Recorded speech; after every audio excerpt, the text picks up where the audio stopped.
কর্মজীবনের সমাপ্তি 31শে জুলাই 2025 ইং অম্পিনগর অমরপুর গোমতী ত্রিপুরা।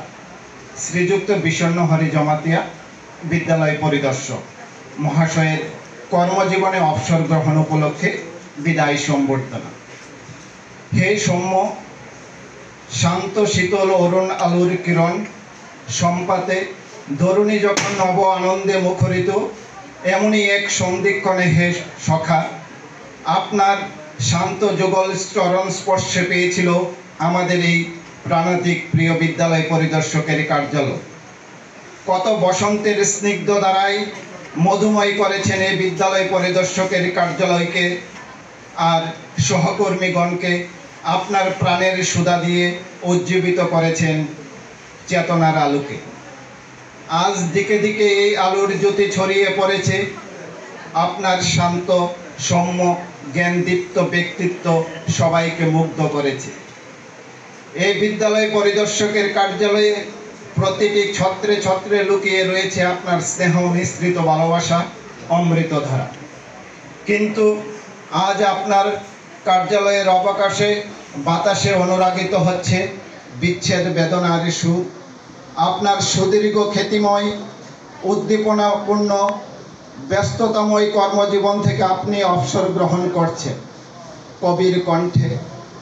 যাত্রী আমি উড়ে, পারবে না কেউ রাখতে আমায় ধরে, দুঃখ সুখের বাঁধন সবাই মিছে, বাধায় ঘর রইবে কোথায় পিছে।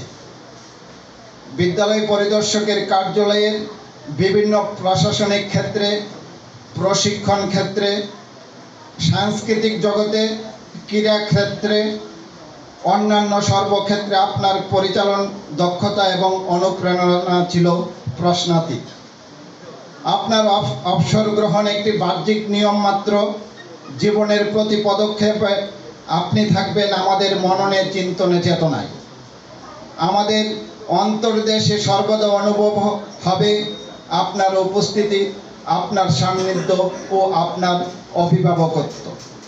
তাই তোমারই পরশ রাগে চিত্ত হলো রঞ্জিত, এই তোমারই মিলন সুধা রইল প্রাণে সঞ্চিত। আপনার এই সুদীর্ঘ কর্মজীবনের যাত্রাপথে কখন যে আপনি ভালোবাসার বন্ধনে সবাইকে আপন হৃদয়ে বেঁধে নিয়েছেন তা কেউই জানে না। পরিদর্শকের কার্যালয়ে প্রশাসনিক প্রদান হলেও সকল স্তরের সহকর্মী বৃন্দের প্রতি আপনার আচরণ ব্যবহারে পদ সুলভ দাম্ভিকতার লেশমাত্র কোনোদিন প্রকাশ পায়নি। আপনাকে তাই বলতে শুনেছি, সকলকে সমান পথে নির্দেশিকা দিয়ে আপনি শুধু সবার প্রথমে থেকেছেন আর ঝড় ঝঞ্ঝাকে সামলেছেন। পথকে কোনোদিন ব্যক্তির উপরে উঠতে দেননি। অপরদিকে আপনার দূরদর্শিতা বিভিন্ন স্তরে, প্রশাসনিক দক্ষতার উপর বিশাল দখল ও আকর্ষণীয় বক্তৃতা দান আপনার ব্যক্তিত্বকে আরও অনন্য করে তুলেছে। সর্বশক্তিমান ঈশ্বরের নিকট প্রার্থনা করি আপনার অবসর পরবর্তী জীবন সদা সুখ শান্তিপূর্ণ থাকে, সদা ব্যস্ততাময় হোক, রোগ ব্যাধি যেন আপনাকে স্পর্শ করতে না পারে। আপনি দীর্ঘায়ু লাভ করুন।